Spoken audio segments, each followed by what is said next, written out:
Pramila wonten kitab Manhajus Sawi dipun ngendikaken bahwa ketika para ulama zaman dulu itu mau belajar ilmu, Pak. Ulama itu kalau mau belajar ilmu zaman dulu itu mereka setiap ketemu apa sodako. Kenapa sodako? Apakah daf'il balak? Tidak. Mereka sodako hanya pingin satu perkara kepada Allah Subhanahu Wa Taala. Doaul as-sodako tudadfa'ul balak. Sodako itu bisa menghilangkan balak, cobaan Allah. Mereka berdoa, ya Allah mestur uyuba masyayikhi. Ya Allah, tutuplah semua kekurangan guru-guru saya dari mata saya. Ini doanya ulama zaman dulu. Karena bagi ulama zaman dulu itu, bagi mereka yang paling menakutkan itu ketika mengetahui aibnya guru. Wah, guruku di bentak-bentak kare bojone. Lha ini kan kadang-kadang teng hati terus timbul, guruku jangan lemah ya, suami-suami takut istri ya. Ini kan kadang-kadang tidak mampu kita. Maka salah cobaan yang terberat menurut Imam Al-Ghazali kepada seorang pencari ilmu itu adalah mengetahui kekurangan dan aib guru. Makanya medeni. Di sisi lain dadi kang dalem niku penak, barokah. Ya napa? Ngunjuk daharanipun kiai, ngunjuk daharanipun unjukipun kiai, daharanipun kiai. Enak. Tapi di sisi lain nak ngerti kekurangannya kok mboten saged jaga ati, ini bisa menjadikan ketidakberkahan di dalam kita mencari ilmu. Seperti itu. Dan ini adab seperti Mbah Khalil Bangkalan. Mbah Hashim itu kan mondok di Gebangan Bangkalan tuh lama sekali.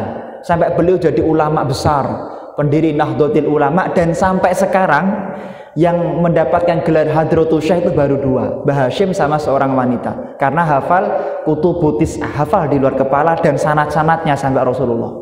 Lah baru dua itu sampai sekarang.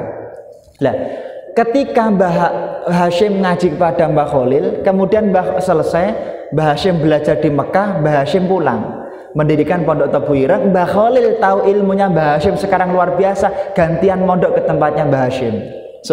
Tidak malu belajar kepada santrinya sendiri. Tapi apa yang terjadi ketika Mbah Khalil mondok tenggene Mbah Hashim? Saat itu Mbah Khalil ditempatkan sama kang pengurus itu di tempat yang mulia, dibedakan. Kemudian Mbah Hashim mengatakan, Mbah Khalil mengatakan, la urid hakada. Aku tidak ingin seperti ini. Aku ingin seperti yang lain, ya nyuci baju, ya antri makan dan lain sebagainya. Nah, kemudian Mbah Hashim turun tangan. Mbah Khalil, bagaimanapun juga jenengan tetap kiai saya, tetap kiai saya. Apa jawaban Mbah Khalil? Mbah Khalil mengatakan, wahai Kang Hashim, wahai Kiai Hashim, manggilnya Kiai karena sekarang jadi kiainya. Memang kamu itu murid saya, tapi sekarang saya menjadi santri kamu, maka saya harus berlaku seperti santri. Muhammad Mbah Hashim. Waduh, ini mati ini guru nahu saya ini. Saya bisa jadi ahli nahu ya gara-gara Mbah Khalil Bangkalan. Kemudian Mbah Hashim dalam sekedap mikir bagaimana caranya. Oh, langsung datang lagi kepada Mbah Khalil.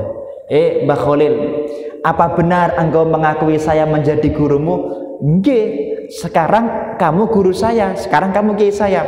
Kalau Mbah Khalil ngakui saya sebagai gurunya, maka mulai sekarang tak perintahkan kepada Mbah Khalil untuk pindah ke kamar yang telah saya sediakan, untuk makan di tempat yang telah saya sediakan. Kalau Anda murid saya, Anda harus ikut saya. Akhirnya Mbah Khalil Bangkalan ya tinggal di kamar istimewa. Ini cerita Mbah Khalil kepada Mbah Hashim. Adabnya Mbah Khalil, walaupun beliau berguru kepada muridnya, Masya Allah luar biasa. Enggak langsung pengen diistimewakan, enggak langsung bagaimana, enggak langsung kemudian Mbah Hashim ini muridnya terus dipanggil ke Gebangan untuk ajari saya ilmu hadis. Tidak, beliau yang datang, karena al ilmu ya'ti wa la yu'ta.